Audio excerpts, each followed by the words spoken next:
Hello again. Now it's time for Module 10 of ED621C.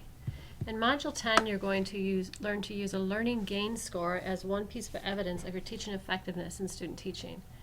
You're also going to learn how to create a teacher work sample, and in this case we're going to be making a draft of that teacher work sample as another piece of evidence of your teaching effectiveness during student teaching.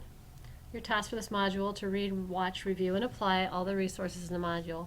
Continue to submit drafts of your student teaching unit for feedback, and also start submitting drafts of your teacher work sample for feedback. What you'll find in this module are directions on how to calculate a learning gain score, a template for writing your teacher work sample, and 2 exemplars of teacher work samples. They're both quite different from each other, but they're both excellent examples of what a teacher work sample should look like.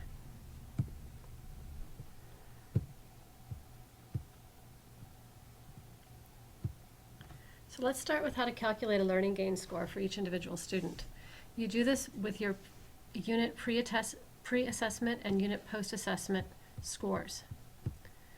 So if you simply follow these color-coded directions here, you'll be able to do these calculations. You calculate the student's actual gain score first by subtracting their pre-assessment score percentage correct from their post-assessment score percentage correct.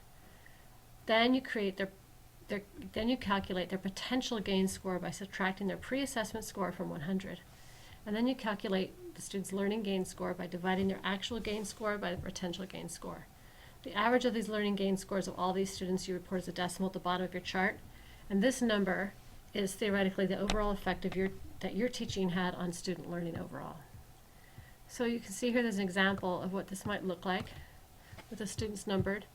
You have pre-assessment scores in this first column turn into a percentage. So however you decide to pre-assess your students in your student teaching classroom with your pre-assessment from your unit, you collect those percentages. Then in the next column you collect their post-assessment scores percent.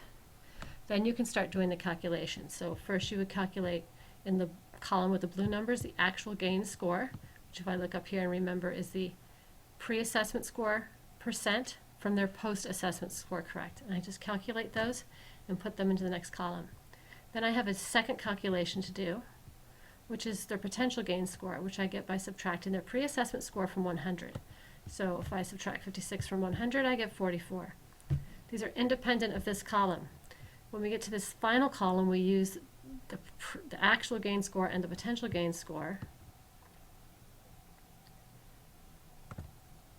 to calculate a learning gain score. So I divide their actual gain score by their potential gain score. So I'm dividing the numbers in the blue column 1 by the blue column 2 to get the purple column 3.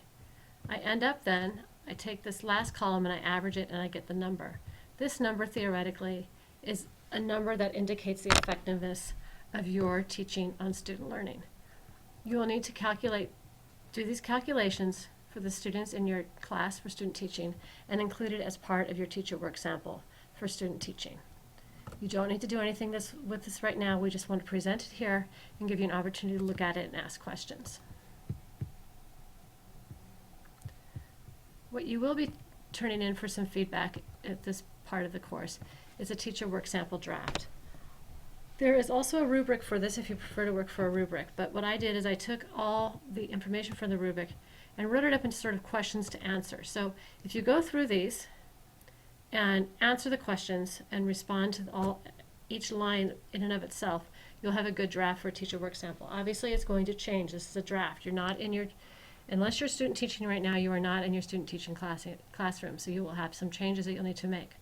But you should at least have an idea of what district you're going to be in and possibly what school. So a lot of this information, especially this first part, this 1.0, this is demographic information that you should be able to get from a web page. Also, since this is a draft and it hasn't happened yet, we're going to write in the future tense. For instance, if you look down here, when you're describing, explaining, and justifying your learning goals, you need to do this in the future tense in the sense that you won't be writing a description of how your teaching address students' needs, but you'll be writing a description of how you expect your teaching will address student needs.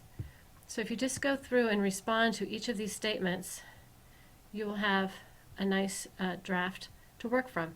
And the reason we decided to do this is that it's a little bit of a big task, and we found that in the past, starting student teaching and starting this project were a little much at the same time. So if you start it now, you'll only be making revisions in your student teaching. And again, if you go back into your Module 10, there are 2 exemplars of this. They're very different from each other. One's much more of a narrative, one is much more linear and mathematical. Either way is fine as long as you meet the expectations of the rubric, which are included in your student teaching handbook. If you have any questions, email or tweet your instructor.